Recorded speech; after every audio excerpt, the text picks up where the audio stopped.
Hello everyone and welcome to my channel Intuitive Guidance. I am Nikita, your reader, and my purpose is to help heal, reveal, expand and enlighten. A massive thank you for all your support, and please continue to like, share and comment. And if you are new here, then also feel free to subscribe and hit the bell button underneath to receive notifications for when I post videos that may be of interest to you, or should I happen to go live and you want to be a part of that. For personal readings more specific to your situation, you will find my website link as well as all the other information you need in the description box below. If you click on the website link, it will take you straight to my website where you can purchase a reading with me. Thank you guys for listening, and let's get on with your reading. So hello Sagittarius, welcome to your reading. So this is your love reading for the week commencing of the 8th of July, from the 8th of July. Apologies for the way I sound. I am very bunged up with a cold. I don't know who has a cold in summer, but that's another story. My friend actually gave me this cold. I'm not best pleased. So give me 2 minutes so I can just make sure I'm all good.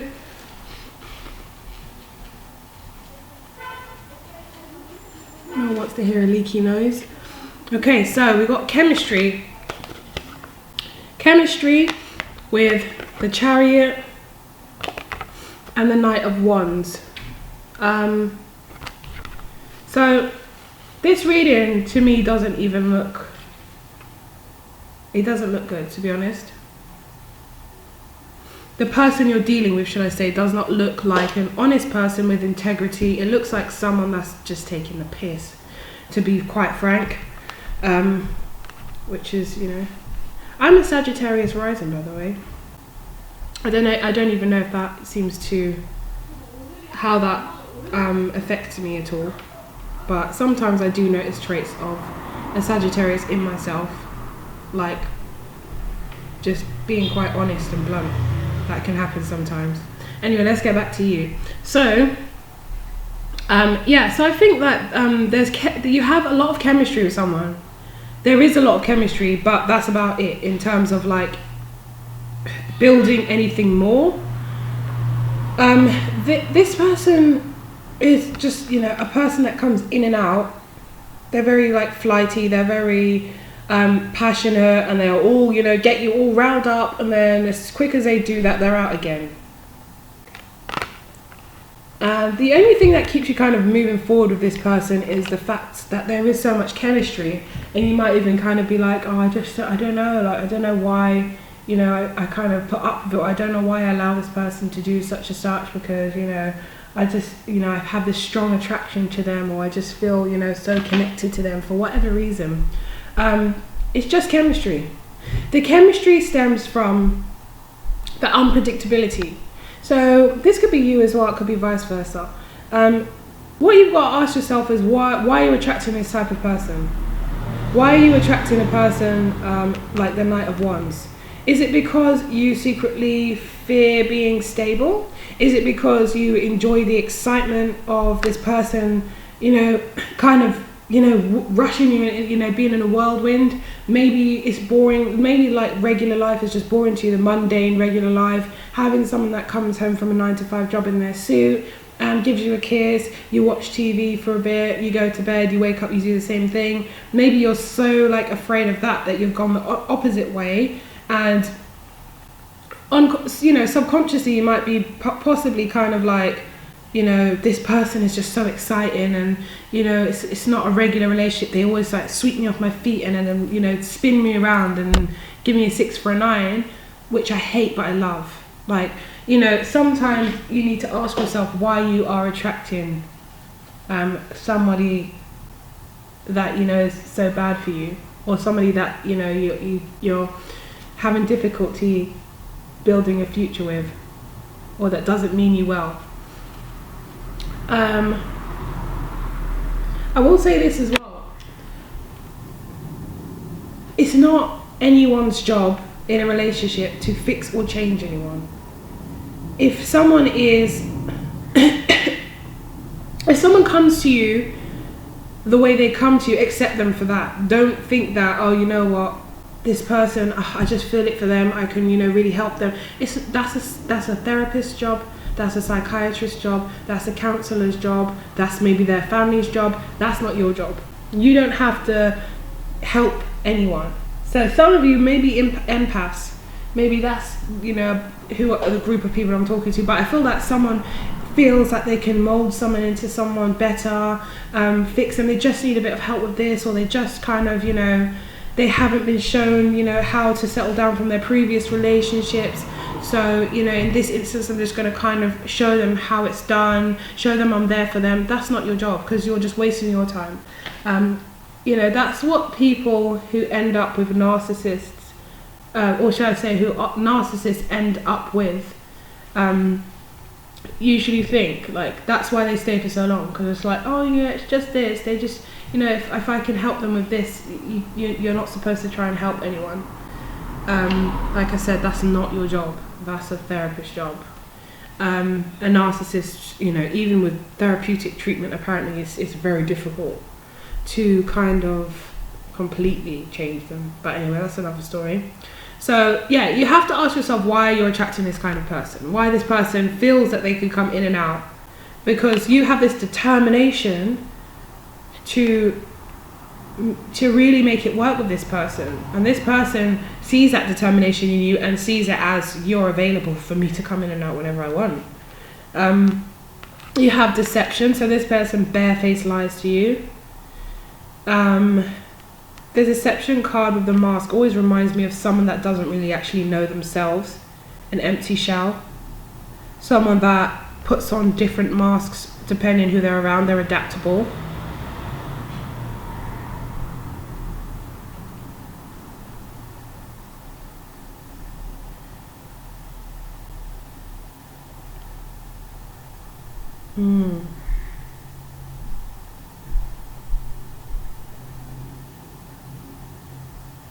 Yeah,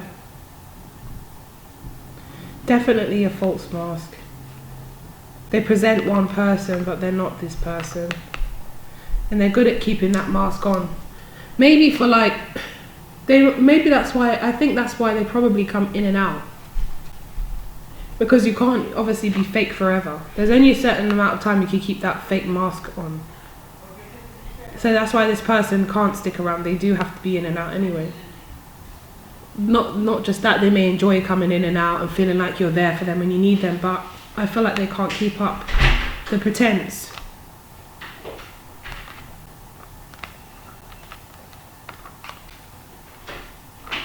So the moon, deception, again, the moon represents deception. This person has a very difficult time telling the truth, and they keep people out because they don't want to. This is like keeping people at arm's length to make sure that no one gets to see the real them, no one gets let in. To be honest, I don't even think they really know the real them. Could be an air sign, Gemini, Libra, Aquarius, but I'm not feeling this, that. I'm just feeling that this person just does not know how to tell the truth to save their life. They just say whatever they can in a moment that they think you want to hear, or they think somebody wants to hear, or whatever seems like appropriate. But they're not. They don't act with integrity. They're not honest. There's a lot of things you're unclear about. You don't even know what's going on half the time. And then we have engagement with the Four of Wands. So if you aren't engaged to this person, you could be living with this person. And also, this person can also be, every time they come back, they offer you something else, This time, maybe you just put your foot down and said no, like there's nothing you could do now, it's been enough.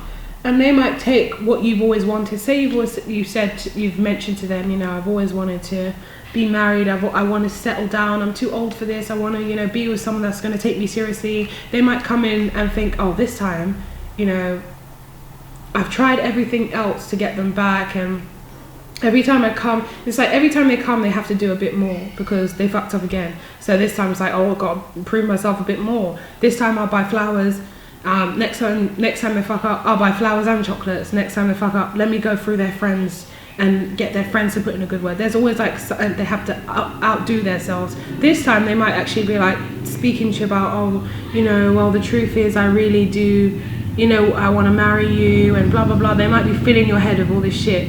And if you can notice the guy's like looking down at her finger, she's looking up there. Deep down, you know, this person's chatting shit. But you're just like so hopeful that you're just going along with it, or vice versa. And look at her face and his face, like he's pretending to be into it, like look, and we'll get you a ring on this finger and we'll do this and it. She's just like, oh, I've just heard all this stuff before. I just know that you don't mean it. I want to believe you. I want to believe you, but I just can't. So they might just be filling your head with all this engagement talk, or, you know, making you believe that, you know, we are going to have this together. They think that that's what you want, and that's what they're just going to tell you to shut you up so they can get their feet back under the table. Healing family issues. I think a lot of you have fallen out with your family over this.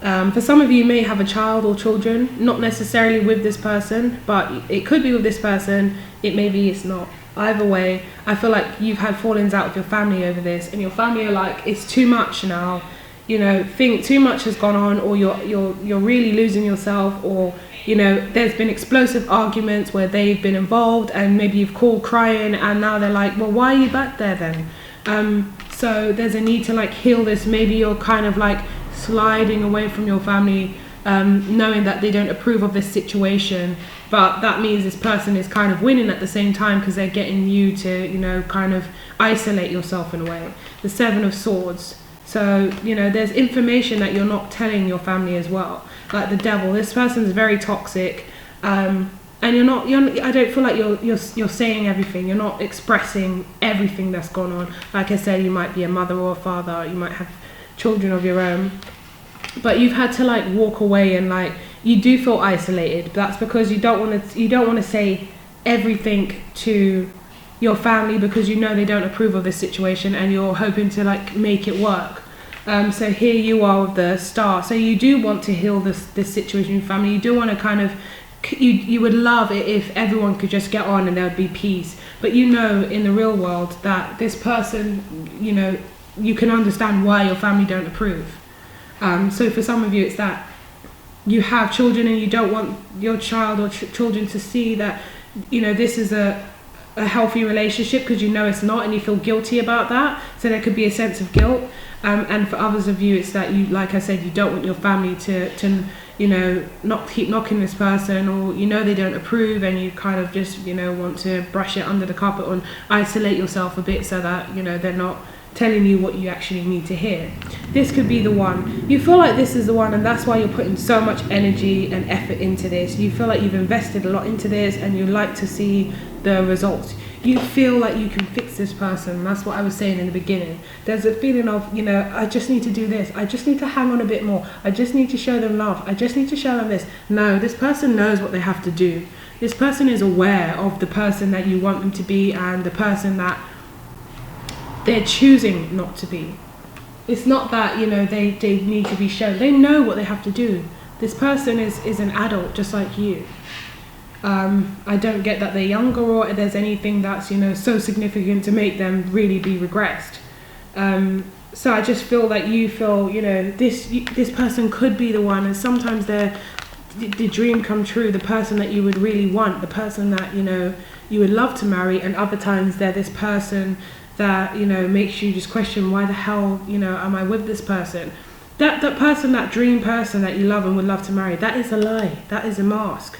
That's not even them. So what are you really in love with here? What are you really hoping, you know, you're hoping this will work, but what are you hoping this will work? This is built on a faulty foundation. I don't believe that this is, you know, this person can genuinely change and things will be okay. This person is not going to change. And you keep forgiving them and taking them back in, and they get big for their boots again, and their feet are all under the table, and they're all happy to, you know, be back in, and it's kind of like, right, now I can go back to the way that I want shit run. Look at their face. Like, I just get this angry, inflexible person. You forgive them and things are back to normal and they're like, yep, snuck my way back in. The magician. You don't trust this person. And deep down you are aware that you don't have faith in this situation. Deep down. You're telling yourself you do because you feel like you've invested in this situation, and they manipulate you and they make you feel like, oh, you know, I want the same things as you, we're on the same page, I love you, why can't we just make this work? And you're like, yeah, why can't we just make this work? Like, why can't we? No, you know, the fact is, it's them. That's the reason you can't make it work. But you're kind of like, you know, okay, let's just try it again. Let's really try for one last time. And it's never the last time. You keep on forgiving them. This person is no good. No good. Could be definitely a narcissist. And I hate throwing that word around, and you hear it all the time, but it's true. They're good at wearing these masks. They're good at being manipulative. They're good at, you know, disappearing. They're good at coming back and making you believe that they're just a trickster all round. They're toxic. They're a mess. They don't even probably recognize themselves. They don't know who they are. That's what they need to go and find out, who they are, and find out how to love themselves. You have soulmate. So this is probably your soulmate, but it's to teach you a lesson of self-worth, to teach you that, you know, to stand your ground, stand up for yourself. Because this ain't it. This is not it. These 8 of Wands. So this person maybe can, you know, when they're back and they're in their magician mode, they just keep on. I heard the term love bombing. That's exactly what this looks like to me. Like love bombing you, you know, like, or sending you messages, or coming round often, or, you know, just turning up, or doing something that's very like erratic, I feel, and just, you know, not giving you even a chance to. You're here trying to stay optimistic. You're desperate to stay optimistic about this. I don't know why, because you know it's not. You know, like, if you listen to your intuition, you know it's not it. You have the answers within you. You're choosing not to acknowledge them or address them. Here, the 2 of Swords. Anytime you get a chance to think, or to be like, you know what, maybe this situation isn't right for me. Maybe I should just move on. Maybe this person is taking me for granted. Maybe everyone's right. Maybe I should just leave this in the past. It's like, no. Yeah, so come on, let's make this work. Oh, are you just going to leave me like that? They make you feel guilty. They might make you just turn up. They might be a bit stalkerish.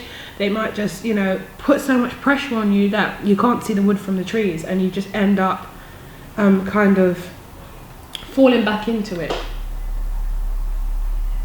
Falling right back into it, and just, you know, then you're back, and they're like, okay, cool, I got them again. And they'll keep doing that, coming in and out, maybe even creating arguments so they can leave.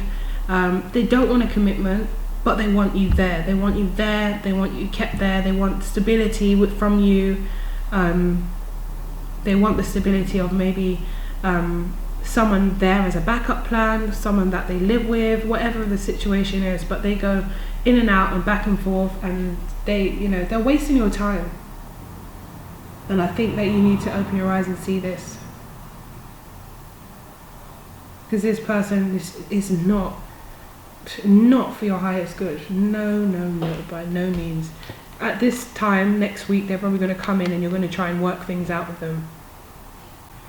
And it might be just after you're getting back on your feet, getting your finances together, working through, you know, becoming more confident, working through, you know, becoming self-sufficient again, like getting to that stage again. And every time you do that, you know, you go through this phase where it's like the 10 of Wands, and you're thinking it's draining you and it's burdening you, and you're like, oh, are they going to come back? And you're just weary and tired and drained, and it's redundant, and then you're thinking about it over and over again, and it's on your mind, it's a heavy burden. It's like, oh, you know, what do I do here? I'm just going to have to move on, etc., etc. You get to that place of finally like seeking the truth, finding the answers, and that's when you get into this good space where you're this, you know, becoming self-sufficient, becoming the woman of your home again, or the man of your home again, taking care of what you need to take care of, deciding to turn your back on this person and move forward, and, you know, this new surge of energy that you have, and then this person comes rushing back in. No, you're not going to get stable without me. What was you thinking?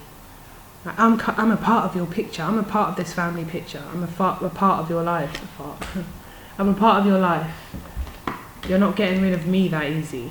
Every time you get back on your feet, this person comes back in. It's like they get a sense.